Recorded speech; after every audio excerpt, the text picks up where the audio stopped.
The Mannin Line with Andy Wint.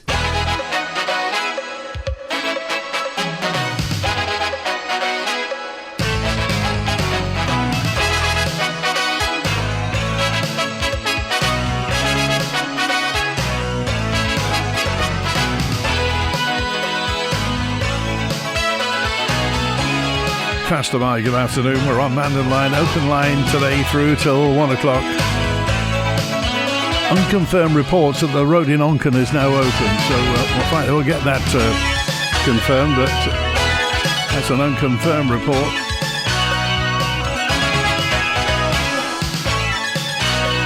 So our boat didn't go last night, didn't go this morning. The Fastcraft's going this afternoon, and Manxman should make a way out tonight at 7:45.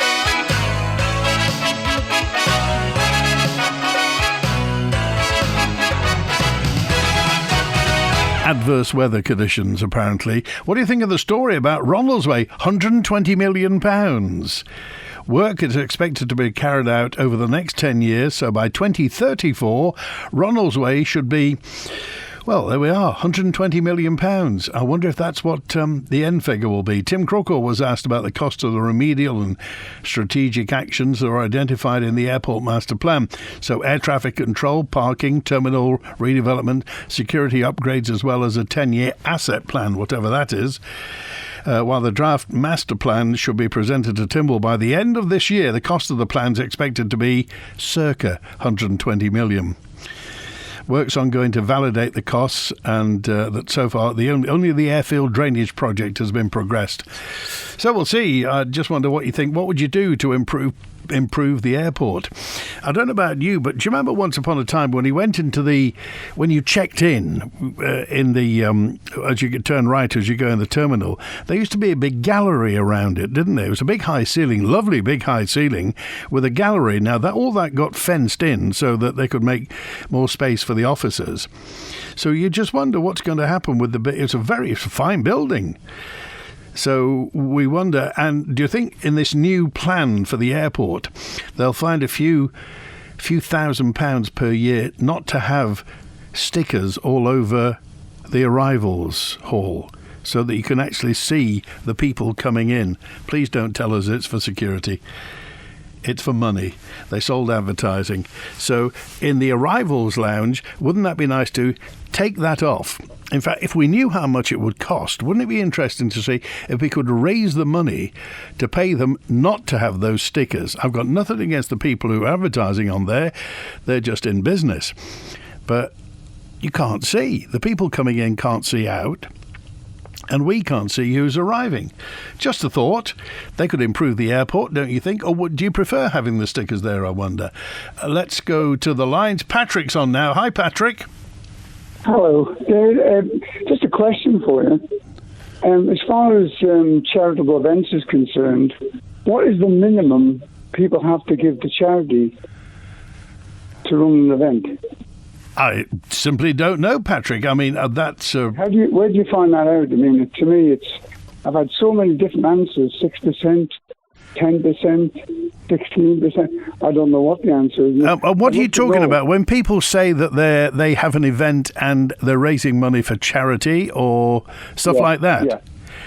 Well, I'm guessing there's not much because, obviously at Manx Radio we get hundreds of communications from people saying we're putting on a jumble sale and it's raising money for.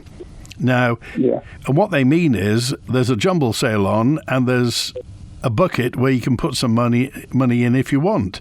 So is that... What about people who run it for profit? Run a charitable event for profit? Sorry, they run... When someone runs an event and they run it for profit, in other words, it's not like a fundraiser. It's more an event where they make money, big money out of it, but the people who actually do the event for them donate money or have donations made on their behalf. Yeah, well, of course, it's a grey area because we have lots of places. I mean, if you look at things like the Gaiety Theatre, often when you go to a show, they allow people to do bucket collections. So they're in it to make money, obviously, and they allow people to do bucket collections. So do you mean people who put on commercial events and say they're supporting charity, and we don't quite know how much is raised? Yes, something like that, yeah. In other words, it's a very grey area, but I'd like to know if someone puts an event on, how much they have to donate. Does anybody out there know? Does any government official know? Well, it will be interesting. I'm sure we have lots of people who are involved in charities who've done this and who've been allied to events, and I just wonder, is there a specific amount? I'm guessing not, Patrick, to be quite honest. Right, okay. I just thought if you organise something and you make money out of it, as long as it's a donation of a sort, it goes to charity. That's it, isn't it? I'm guessing so, and I mean, until anybody tells me otherwise, because I thought there'd be an official figure. Yeah, I mean, the regulations on charities are really around their accounts and how they conduct themselves. Fundraising is another matter. I mean, people are allowed to fundraise in public. There are a certain number of licenses that are given out every year by the authorities for people to raise in public. Private fundraising, now I think we're straying into that area, and I don't know, but that's my best guess, Patrick. Thanks very much, David. I'd like someone, if anybody knows if there's an official amount, to come on and say, and I'd love to know that. Okay, well, we appreciate it, and so would I, Patrick, because let's face it, everybody will probably know more than I do. Okay, David. Thanks for calling. It's good to hear from you. I just wonder what your thoughts are regarding this. We get lots of What's on events that come into Manx Radio say that, we're supporting X charity or Y charity. Now, first of all, Manx Radio publicises, first of all, people who are raising money for Manx charities. And that's the first thing. If it's a Manx charity involved, and there will be a Manx charity number, then you can guarantee that they will get some publicity on Manx Radio. And if you're involved in one, all you need to do is go to the website, manxradio.com, click on the community site. It's Island Info. Click on there. There's a What's On Guide tab. Click on that. And if you're involved and if you've got a non-profit event or you're raising money for a Manx charity, click on the What's On Guide. There's an Add My Event. Stick it on. It'll go onto our website and we'll put you through for some on-air publicity. So, I mean, just like, let's see, one event that's been getting quite a lot of publicity over the past month, and quite rightly so, is the Derby Mice at St Patrick's Church in Derby on today from 10 till 4. No admission charge, but obviously they are collecting for the fabric of St Patrick's Church, which gets a bit of a battering being that close to the coast. The latest story of the famous Derby Mice, told in over 30 knitted scenes. Of course, Jean Tucker started it in 2011. The Friends of Derby Church are raising funds for the maintenance. That's how it works. Because they're the Friends of Derby Church involved, and hence the publicity. Free publicity on the What's On service. So if you're involved in a non-profit making organisation or a Manx charity and you want to advertise something, that's it, free of charge. Anything else and you're in business, then you call the sales department. Howard's with us now. Hi, Howard. Hello, Andy. Just when you mentioned that, it brought back memories of that balcony, and I can remember it as I was down there changing into offices. It was both for the airport itself and for Manx Airlines at the time. Both people of my age and of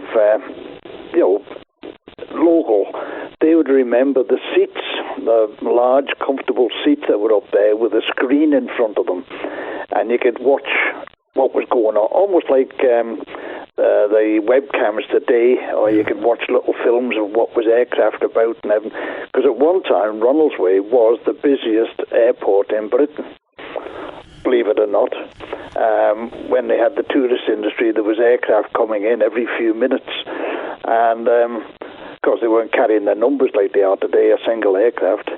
But having said that, I can remember those seats up there, because the balcony used to look out onto the apron where the aircraft came in, and just where the check-in desks are now. Yeah. you went out through the doors at the back of what are the check-in desks, straight out onto the apron and onto the aircraft. I've actually gone out through there, gone onto aircraft, and there used to be little grass verges in front of it, and you'd walk out through the doors, and then they built all those check-in desks, and of course you now go out through the departure lounge. But that was all part and parcel of the way the airport worked at the time. Yeah. It had to change, it's natural. But one I was asking, I was saying to Chris, and you said about the stickers, and to me that where they blocked that off, the viewing area where people are walking up through, was abysmal. It was just a money-spinning object that, unfortunately it was the wrong thing. But are they annual fees, or are they a fixed-term fee for the companies that are advertising? Oh, I can tell you that. I can tell you that if you because the company involved, it's public knowledge. The company involved is the advertising agency, Alaman Advertising. Mm-hmm. And if you go to Alaman Advertising's website, you will see that they offer. In fact, they cover all the advertising at the airport, and there are costs, there are prices there, there are tariffs for how much they charge per board, all those boards around the car park and everywhere and inside, and you can see how much it is to advertise those stickers, the ones that cover all the in the arrivals lounge, so you can see how much it is. And obviously, and Gary Cobb was very pains to point out when he was on last time, that's DOI. That's nothing to do with the airport. The DOI is getting the revenue from that. Yeah, well, that was as you walked up through, you came off an aircraft, walking up through, the corridor split by a glass pane, of course the advertising's on that. Yeah. But people used to stand just on the door area where you came out of what's the luggage space, and they could see their family and friends coming up through. Now, essentially, you have to go up into the cafe area and look down into that corridor. And that was always a great thing when you're seeing your family, your friends, or people you expect them, and you could see them walking up through there, and not only that, but they could see you, and it made you feel much more welcoming. And the thing is, Howard, why was that? It seems everybody seemed to, or when we mentioned this, people seemed to look down on that and think it was a bit twee and a bit rural. What was wrong with seeing people when they were coming into the airport? And as for them saying, well, it's for security. Oh, come on. It's rubbish security. You only walk and you're standing there, and what can you do? There's large panes of glass, and doubtless they are a strengthened or toughened glass or whatever. They won't be just the ordinary. So it was advertised, and it was down to pure revenue. And it's going back quite a number of years, because I remember that getting done. And we had family, and still have, living across, and we used to stand there and wait for them to come up that corridor. And it was great when you could see them and the grandchildren, and it was excitement. It was all part and parcel of the holiday for them. And advertising out in the car park, fine, that's all right. Not everybody takes, but that was a viewing area, and it must have been built for that to start with, and then to make it into an advertising hoarding, well, that was ridiculous. But the other thing he's talking about, 120 million, well, that's over 10 years, 12 million a year. But when you take into consideration, and he's saying ATC, that is not impossible because of the price of air traffic equipment. You talk millions. Even one of the radars they had down there was experimental. I think that was the one that was up on top of the hill by Turkeyland. I'm probably wrong, but there was one down there, and they were using it as a test bed. So that would have been a lot cheaper. That's the one that wasn't working for a long time, and it would work. But the cost of this equipment, and it's necessary equipment, well, it just goes through the roof. It's a license to print money on them. But no, it's they've given 120 million. That's only a guesstimate. Yeah. And you take it with a pinch of salt, because this is the same department that guessed 35 million for the Liverpool landing stage. Yes, and the halfway trams. So you can take it all with a pinch of salt, what they're talking about. The landing stage itself, well, they've had to alter it a couple of times since, because of the sea cap. It couldn't get the ramp in to put the passengers on. They got the Manxman going in, supposedly, allegedly, if it can get out of Douglas Harbour. They're going to have to do alterations down there again, probably. So that there, you're talking over 100 million for that, and that's in 1 year. Okay, so Howard, I've got a question for you then regarding the airport. What should we then, as people from the Isle of Man, what should we expect from our airport, bearing in mind what it used to be?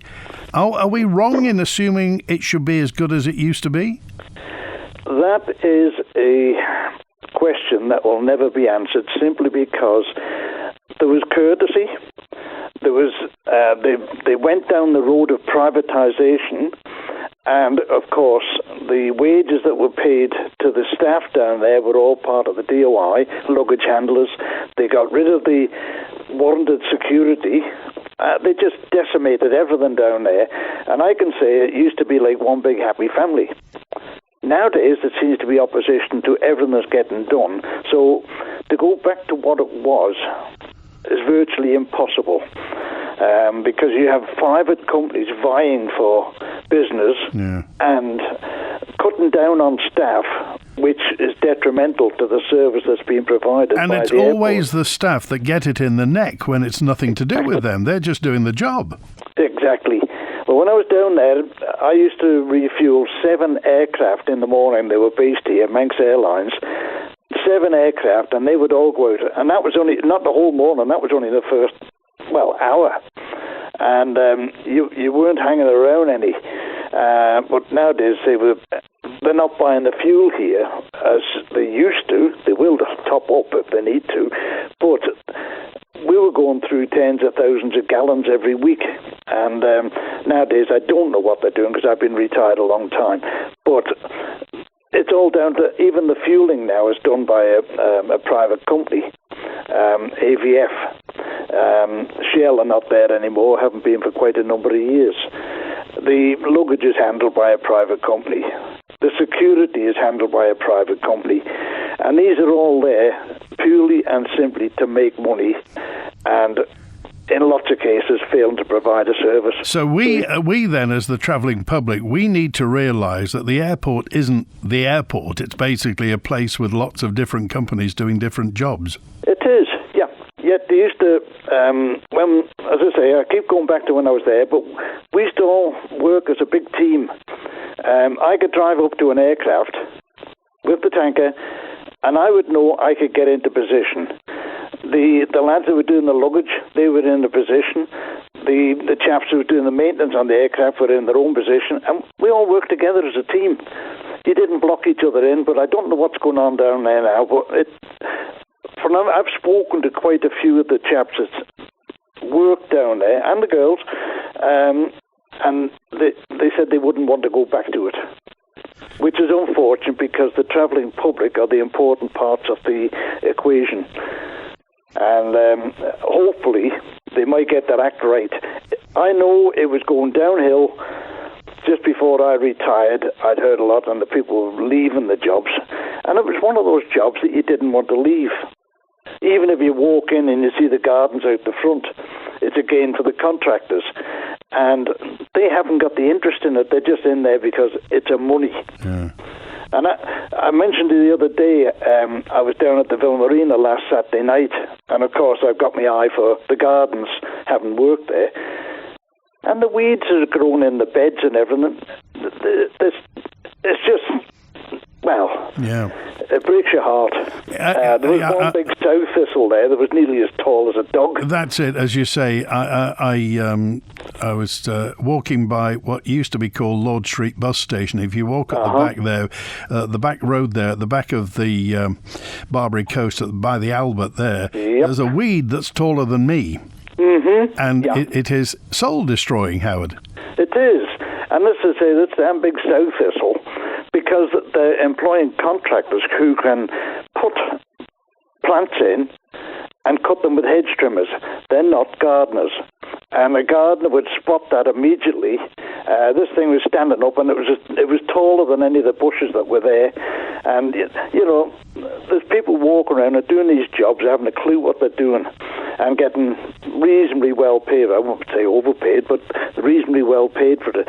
But they're not gardeners, and there's not the pride in the work that there used to be. Okay, all right, Howard. Thanks for calling today. Take care. Bye now. All the best. John says, I travel around the island and would consider the level of driving terrible, especially on the mountain road. The standard, every other vehicle's got defective lights. We should have a section of the Home Affairs totally dedicated to keeping road users safe from defective vehicles. Up on the mountain road then, is it? When we ran the RNLI fish and chip shop, we gave 50% of the food take, says Mike. 50% of the food take plus the raffle plus the buckets, and we've also made a bit over the bar, so we still had to pay obviously gas, electricity, food and what have you. But Patrick has identified a grey area. That's Mike George at the Welbeck when they ran the RNLI fish and chip night. 50% of the food take, the raffle and the buckets as well. Interesting, isn't it? You got any thoughts on this? DOI, says Martin, shouldn't be allowed to take any projects on like the airport. Name one project that's run to budget. DOI's as bad as Manx Care. Halfway horse tramway, the greenhouse in Liverpool, which costs double and more, and you still need a four-wheel drive to tackle Douglas Promenade, says Martin. What are they? And Howard's identified that, isn't it? The airport. Are we wrong in just? Well, we are. We're wrong in thinking that the airport is just the airport. Gary Cobb mentioned it when he was on, that he's airport director. There's lots he's not even responsible for. He's just and he's only the airport director. And I'm not being facetious. Howard said, it's bits, it's just little organisations and pieces of it that have been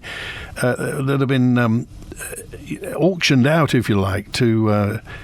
Well. Anyway, that email address, thank you, Marilyn. She said, what's that website? IsleManAdvertising.com.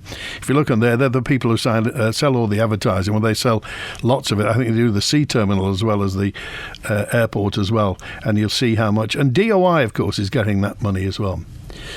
Thanks for that. And I want to go to Juan's with us now. Hi, Juan. How are you today, Andy? I'm a bit disappointed in the weather. I was getting used to that sunshine. I think that's gone. You're getting the tail end of what we've got here. We're expecting a hurricane through in about 5 hours, so you're getting the tail end of that, I think. Are you all battened down in Florida then, ready for the hurricane? Yeah, actually, and I stepped off the plane the other day, and all our phones were starting to bleep straight away on storm warning. So the whole coast has had a mandatory evacuation last night. So I'm 100 miles inland at the moment. So we'll see how things go. I've combed my hair down and I put Brill cream on it just so as the wind doesn't take it away. My word. Yeah, there you go. That's what happens when you live in places like this, doesn't it? So what's happened to the Sir Mark Cavendish Airport then, Andy? Is that not going ahead anymore now? I don't know whether it's the Sir Mark. I thought I'd make it Tilbury Airport, to be quite honest. Wow. Spend it on Ronald's Way after all. Well, Alf will have to sell his house now. It's not the end of the runway. But it's interesting what you were saying there about at the government conference, they had Gary Cobb on, and there's so many more other people that are involved in decisions there. I mean, the main crux at the airport at the moment, the ATC, but Mr. Pugh never came on to talk about ATC, and he's been kept out of the limelight for quite some time, and all the emphasis has been put onto Gary Cobb. Who's leaving, of course. Who's leaving, of course, yeah. I think he's off to sunnier climes. I think it's Doha, I think he's off to, isn't it? Just to drop on a little thing there as well, I think the Epoch Times, EPOCH, has taken up the story of the facial recognition and the Isle of Man's government's pathway to facial recognition. So if anyone wants to look up the Epoch Times, they have some quite interesting stuff in there sometimes. Might drop onto that in another session with you. And just quickly on what Patrick was talking about there, and I think I know what Patrick was talking about. Yeah. I'd just like to say to Patrick, that's why I pulled away from it many years ago. But I'll leave that one there because I'm not quite sure whether it's what he was talking about, but there you go. I couldn't get on to talk to David Ashford the other day, but I'm listening to the figures for housing. What were them bold figures that he came out with, Andy? There was some really big figures there for housing. He said we've got to build 500 houses per year till 2041 to stay on track for the government's pledge, the government's plan. 500 houses per year, and we're way behind anyway already. I would just like to ask the question of, I mean, it's also good building these here houses, and we know the amount of housing for local people and among them is very, very low. There's not that many. I mean, it's all going to the private sector. So I'd like to ask the governments what they're doing for local people. And again, linking onto this, they're building these houses. When you build more houses, then you're laying more cement, you're taking up more land where is natural drainage, which has got to go into the sewer system and the foul system and stormwater system. We've got an archaic system all around the island, and it's pretty much crumbling. I mean, they've spent a fortune lining these pipes, which made them smaller, but making the water go faster. But the problem is when we get storm surges, this builds up. Now, Peel has got an issue already. Onchan has got an issue. Rob Collister was talking about this the other week, but all of Lower Onchan, because of the amount of building at the top of Onchan, this is all going to go somewhere, and it's going to the lowest track. So there's a problem in Onchan, which no one really wanted to identify. It was past the parcel for a few years.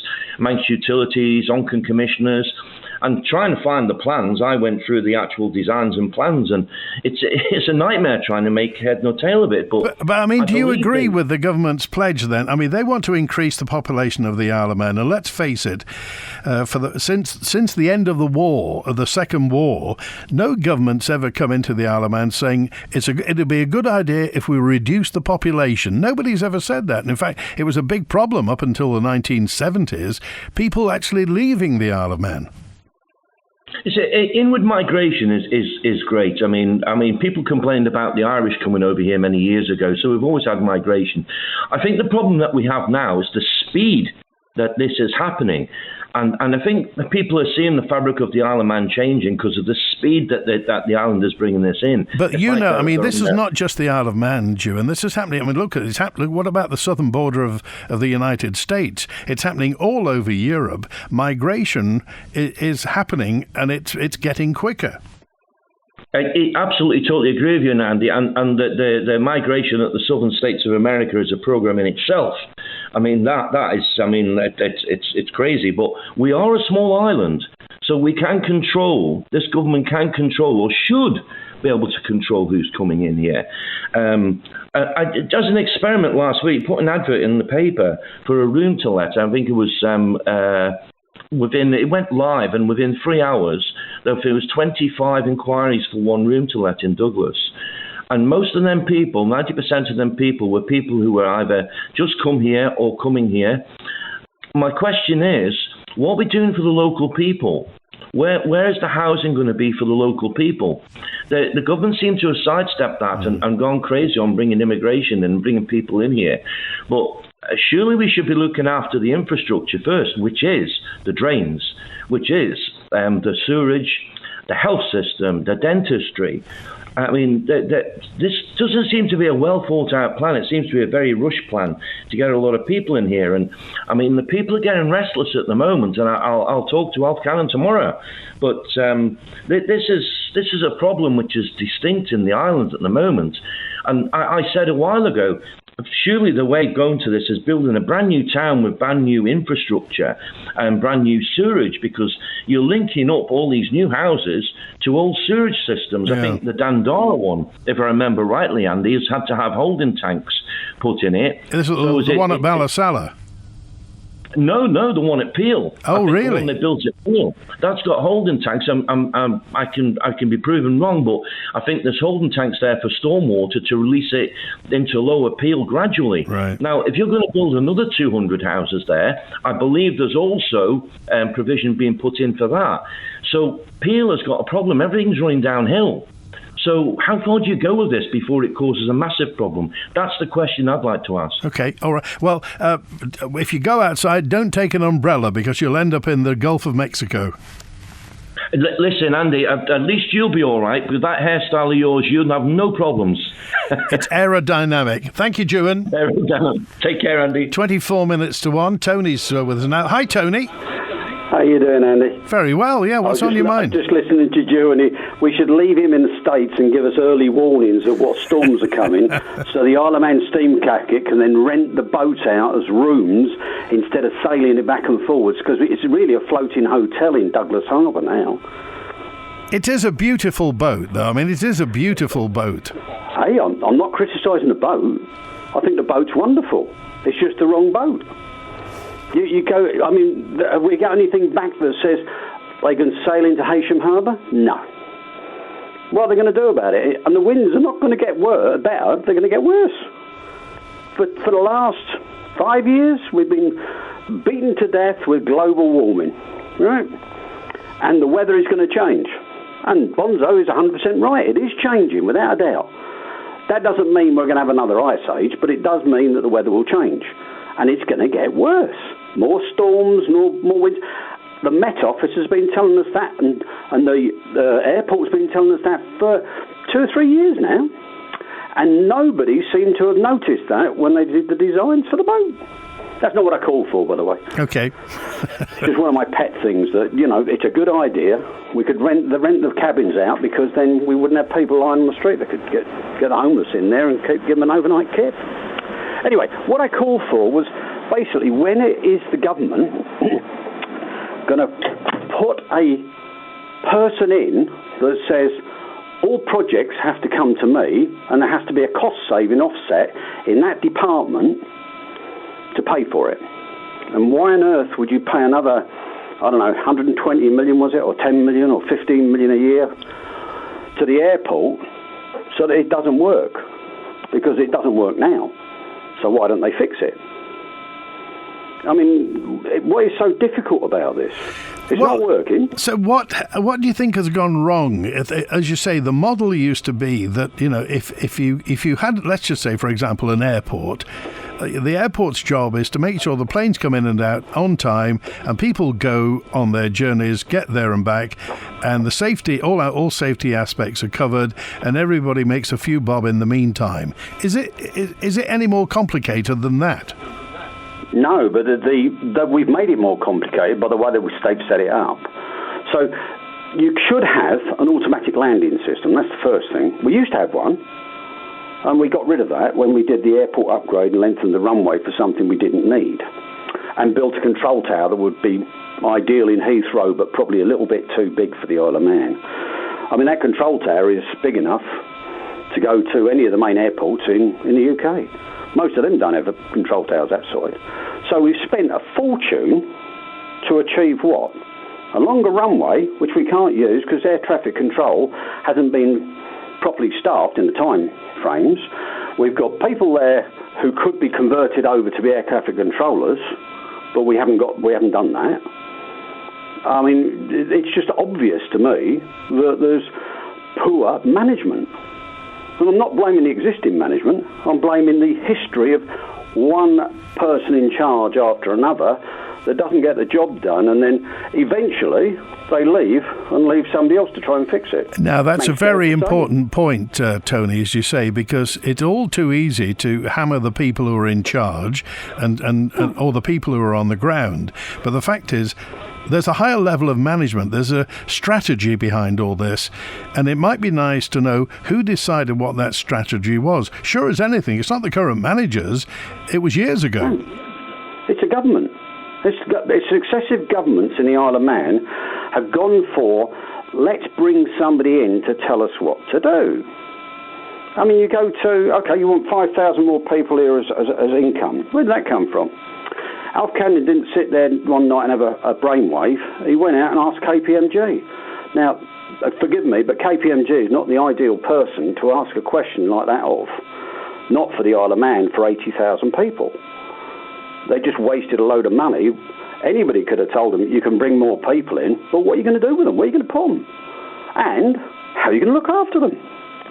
But KPMG, I guess, didn't address that, or if they did, we've just ignored that bit. But so we spend a fortune on a study, and we decide that's the way we're going to go. But that doesn't help us. So once again, you've got outside sources who are not looking at the Isle of Man as a holistic entity, but looking at the Isle of Man as an opportunity to make some money by writing a 300-page report. And this goes on and on. Every department in the government's doing it. I'm just... what should we do? Well, I'm prompted to remember in one of these 60th anniversary things we've been running over the past year, Clifford Irving, the MHK, was asked about government, and he said, we run the Isle of Man like a business. We don't play politics. We run the Isle of Man like a business to make money, and that's what politicians like Clifford Irving used to do. Pity he's not still alive, is it? Well, he's no longer with us, that's it. But, I mean, that type of... And that's died with him. That's the problem. The government doesn't see it that way. And in those days, the politicians didn't get a living wage anywhere like a living wage. They were almost part-time politicians. And did it work? Yes. Now we've changed it into a more than living wage, and what you've got is incompetent people who are there just for the money, really.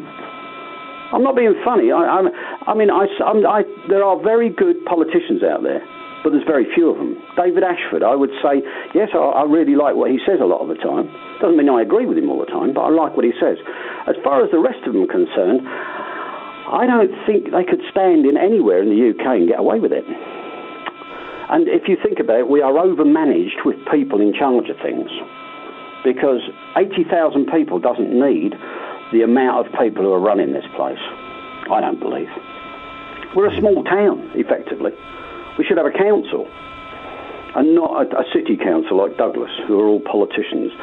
All of these people have come here because there's an opportunity to get a job and get paid a massive pension, which isn't existing in the UK anymore. And it's an easy life. Okay. All right. Nice place to live. Appreciate it, Tony. Anyway, Thanks. I think they should fix the airport before they do any more plans for anything, and that applies to every department. Okay. Every one of them. All right. Thanks, Tony. All the best. Take care.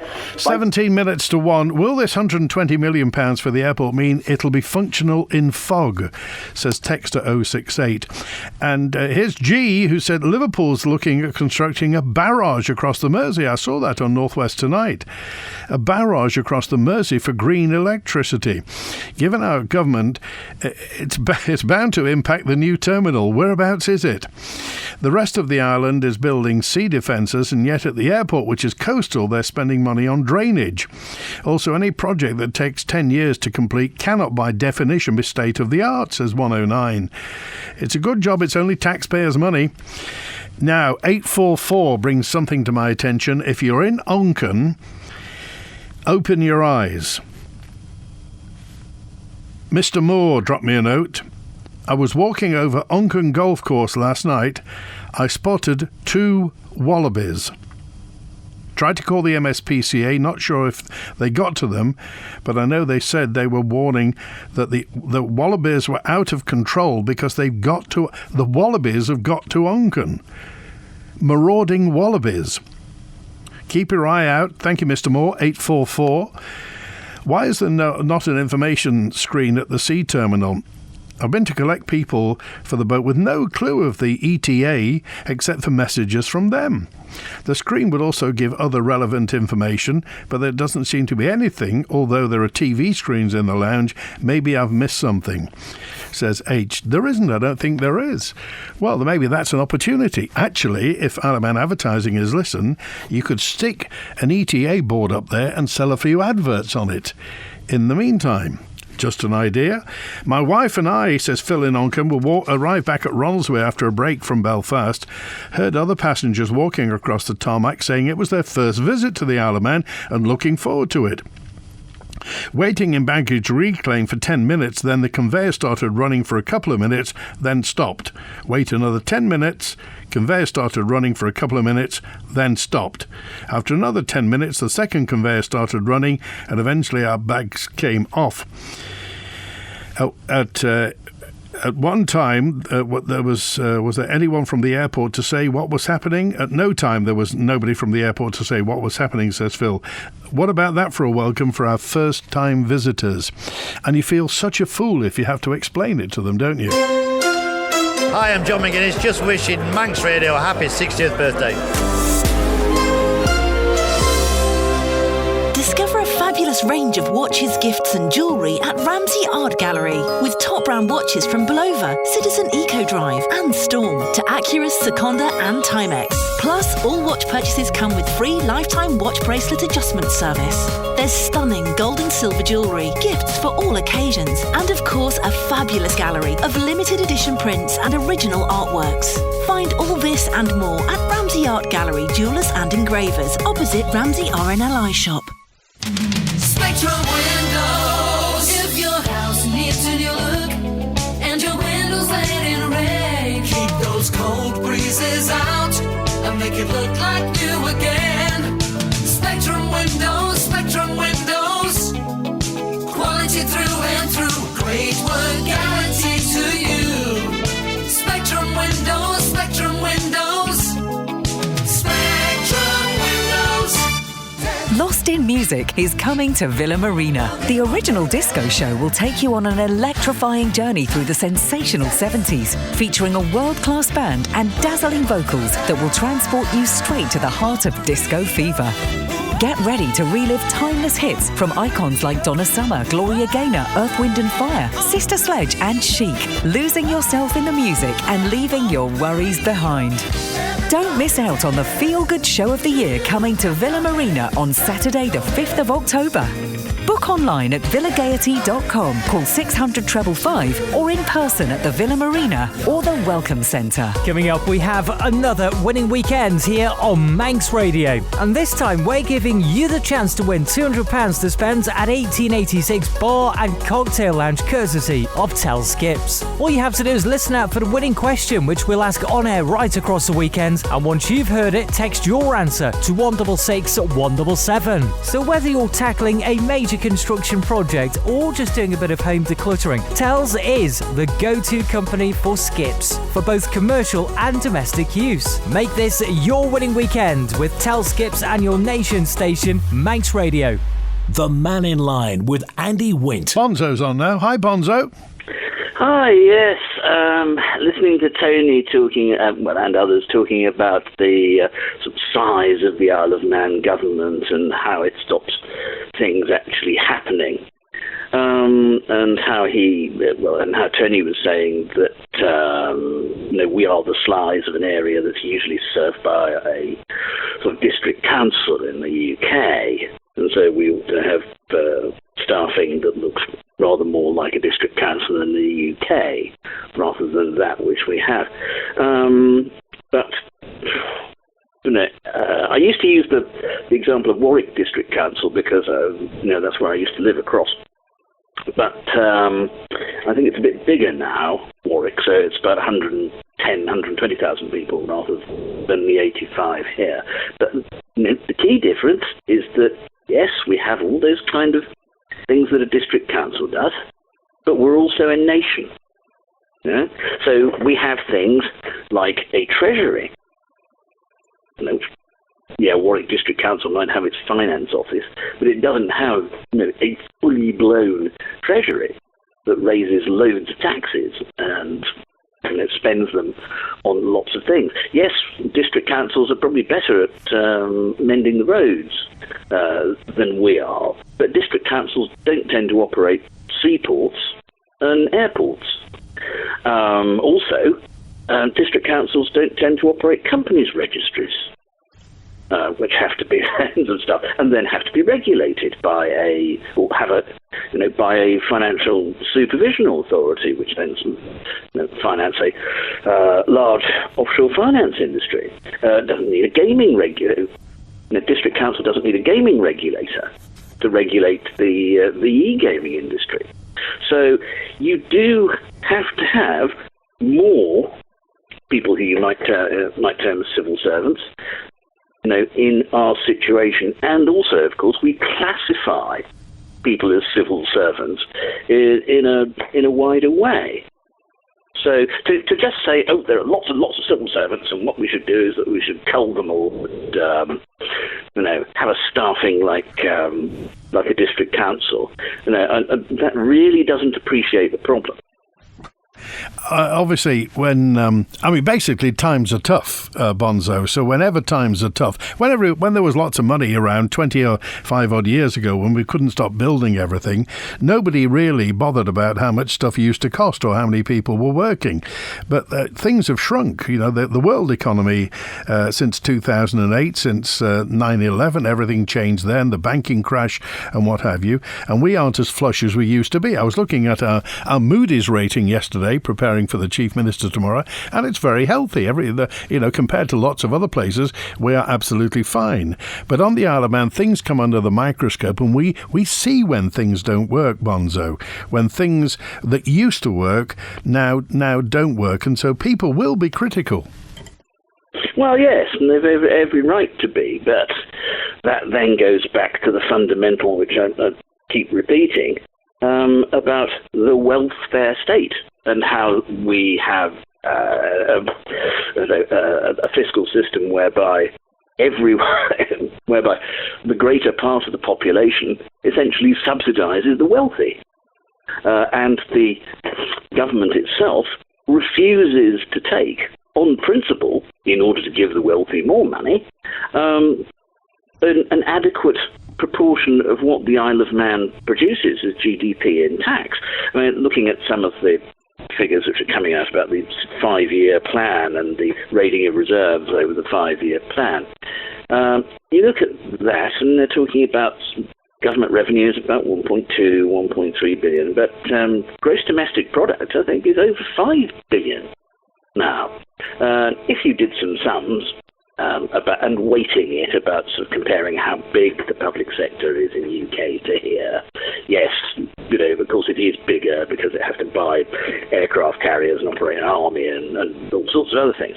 But if you then adjust those figures and then look at the proportion of GDP which could then be taken as tax, you've got a tax gap. And it works out at something about 250 million a year. And then when you look at what's wrong and how much it will cost to fix it, hey, guess what? It's around about 250 million a year.